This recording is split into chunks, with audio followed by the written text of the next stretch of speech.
Psalm 109 for the director of music of David, a psalm. O God, whom I praise, do not remain silent, for wicked and deceitful men have opened their mouths against me. They have spoken against me with lying tongues. With words of hatred they surround me. They attack me without cause. In return for my friendship, they accuse me. But I am a man of prayer. They repay me evil for good and hatred for my friendship. Appoint an evil man to oppose him. Let an accuser stand at his right hand. When he is tried, let him be found guilty, and may his prayers condemn him. May his days be few. May another take his place of leadership. May his children be fatherless, and his wife a widow. May his children be wandering beggars. May they be driven from their ruined homes. May a creditor seize all he has. May strangers plunder the fruits of his labor. May no one extend kindness to him or take pity on his fatherless children. May his descendants be cut off, their names blotted out from the next generation. May the iniquity of his fathers be remembered before the Lord. May the sin of his mother never be blotted out. May their sins always remain before the Lord, that he may cut off the memory of them from the earth. For he never thought of doing a kindness, but hounded to death the poor and the needy and the brokenhearted. He loved to pronounce a curse, may it come on him. He found no pleasure in blessing, may it be far from him. He wore cursing as his garment, it entered into his body like water, into his bones like oil. May it be like a cloak wrapped about him, like a belt tied forever around him. May this be the Lord's payment to my accuser, to those who speak evil of me. So, again, this is, listen to what David is saying. O God, whom I praise, do not be silent, for wicked and deceitful men have opened their mouths against me. They have spoken against me with lying tongues.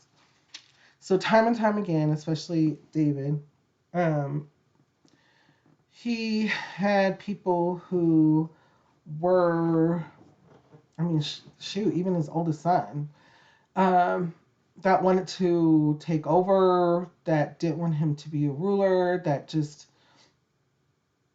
um, people would even try to, uh, before he was even king, would try to get Saul to really go after David because they would lie to Saul and say that David was out trying to create a name for himself and trying to take over kingship while Saul was still ruler. And so many times during, especially David's life, he had accusers and he had people that were being deceitful.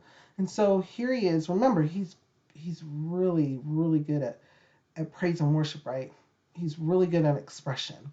So here he goes again, giving it to us, letting us know how much he dislikes these people and how he he he knows he's not the judge, jury, and executioner, but he's telling the Lord, look, I know that you, for people who are righteous and who follow you and who love you, we don't try to be deceitful. We know you follow the Ten Commandments.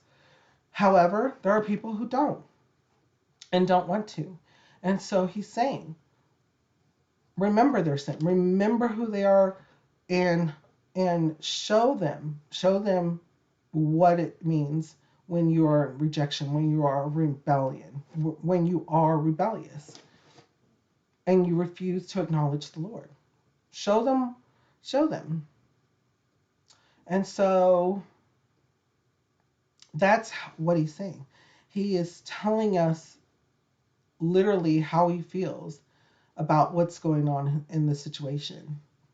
Because not only are these people going after him, but they're also leading astray the people of Israel.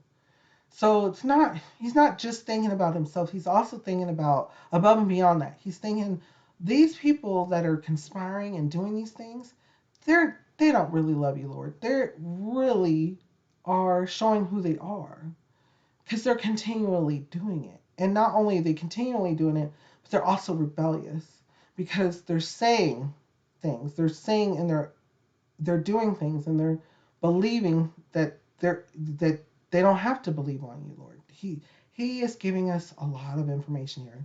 There's a lot this sermon upon sermon. And so that's just a lot, right? Bringing past to present. Give it to the Lord. When you're dealing with things like this, give it to the Lord. Um, it's always good to um, pray for the community, pray for leadership and such, um, and allow the Lord to take care of things.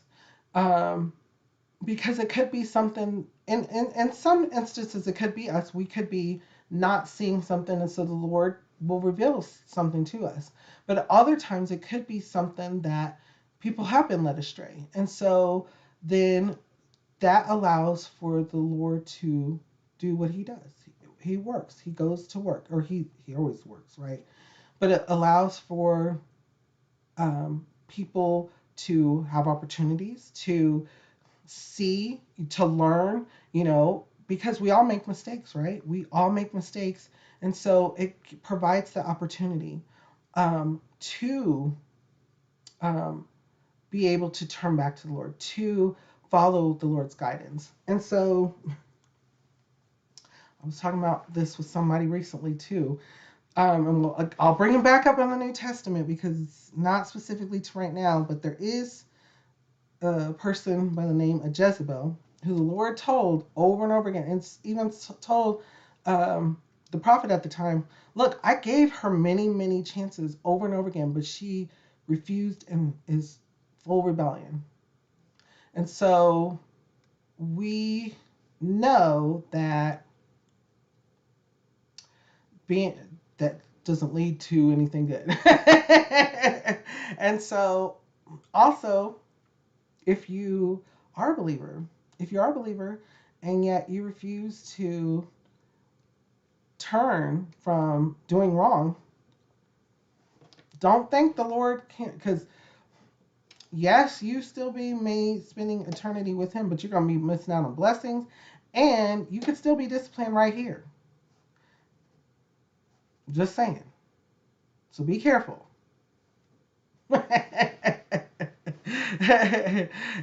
And give it to the Lord and pray to the Lord and give him praise. Give him praise. Don't forget, give him praise. What kind of thoughts or feelings come to your mind when we read over this? How does it make you feel and what does it make you think?